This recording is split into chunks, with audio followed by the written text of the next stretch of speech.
সবাইকে জানাই ঈদ মোবারক। আজকে ঈদের দিন। আমি আসলে দু একটা কথা বলার জন্য আসলে আপনাদের সামনে আসলাম। একজন খামারি আসলে কখনো ঈদ থাকতে পারে না। আমরা সকালবেলা কাজ শেষ করছি, খুব দ্রুত কাজ শেষ করে মাঠের নামাজ পড়ে চলে আসলাম। তারপরে এসে আরও কিছু আনুষঙ্গিক কাজ ছিল খামারে, সেগুলো শেষ করছি, করে একটু হালকা খাবার দাবার একটু খাইছি। তারপর আবার সেই নিত্য নতুন আমাদের কাজ শুরু। সবাই হয়তো নতুন কাপড় চোপড় পরে ঘোরাঘুরি করতেছে বা ফিরতেছে, কিন্তু আসলে আমাদের এই সুযোগটা হয় না। একটা পর একটা কাজ চলতেই থাকে, চলমান।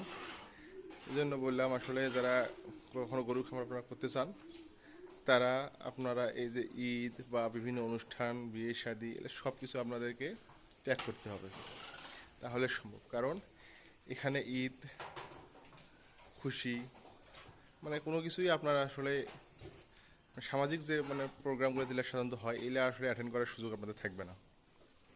এই যে আমরা শেষ করলাম, আবার আমরা আমাদের এখনকার কাজ আমরা শুরু করে দিছি। এভাবে এটা চলতেই থাকবে।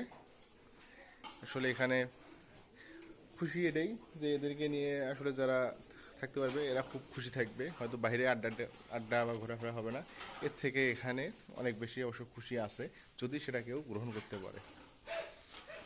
আসলে এই সাধারণ বিষয়টা আসলে একটু বোঝানোর চেষ্টা করলাম আপনাদেরকে।